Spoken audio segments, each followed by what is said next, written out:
ছাত্র জনতার গণবিস্ফোরণের মুখে ৫ আগস্ট পতন হয় শেখ হাসিনার নেতৃত্বাধীন আওয়ামী লীগ সরকারের। সেদিনই ছোট বোন শেখ রেহানাকে সঙ্গে করে ভারতে চলে যান সাবেক প্রধানমন্ত্রী শেখ হাসিনা।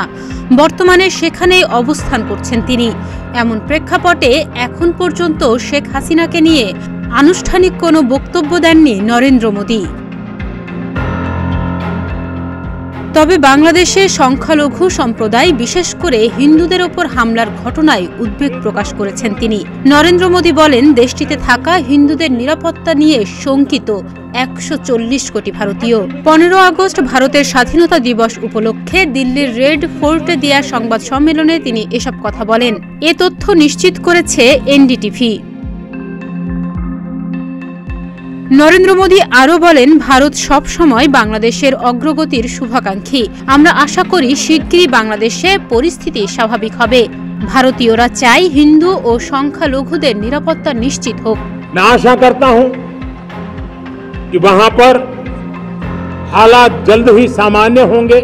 खास करके 140 करोड़ देशवासियों की चिंता कि वहां हिंदू, वहां के अल्पसंख्यक समुदाय की सुरक्षा सुनिश्चित हो।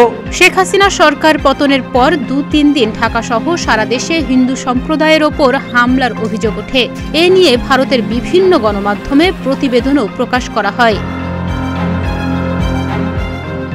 গত জানুয়ারি মাসে জাতীয় নির্বাচনে জয় নিয়ে টানা ৪র্থ মেয়াদে ক্ষমতায় আসেন শেখ হাসিনা। তবে সরকারি চাকরিতে কোটা সংস্কারের দাবিতে ১ জুলাই থেকে শান্তিপূর্ণ কর্মসূচি শুরু করে বৈষম্য বিরোধী ছাত্র আন্দোলন। পরে হঠাৎ করেই এই আন্দোলন ১৫ জুলাই সহিংসতায় রূপ নেয়। এ অবস্থায় সরকার সব ধরনের ইন্টারনেট সংযোগ বন্ধ করে দেয় ১৭ জুলাই। এরপর তা ক্রমান্বয়ে সহিংস রূপ নেয়। পরে ৩ আগস্ট কেন্দ্রীয় শহীদ মিনার থেকে সরকার পদত্যাগের এক দফা ঘোষণা দেয়া হয়। ৪ আগস্ট ঘোষণা করা হয় লং মার্চের। অবশেষে সবশেষ ৫ আগস্ট সরকার প্রধান পদত্যাগ করে দেশ ত্যাগ করেন।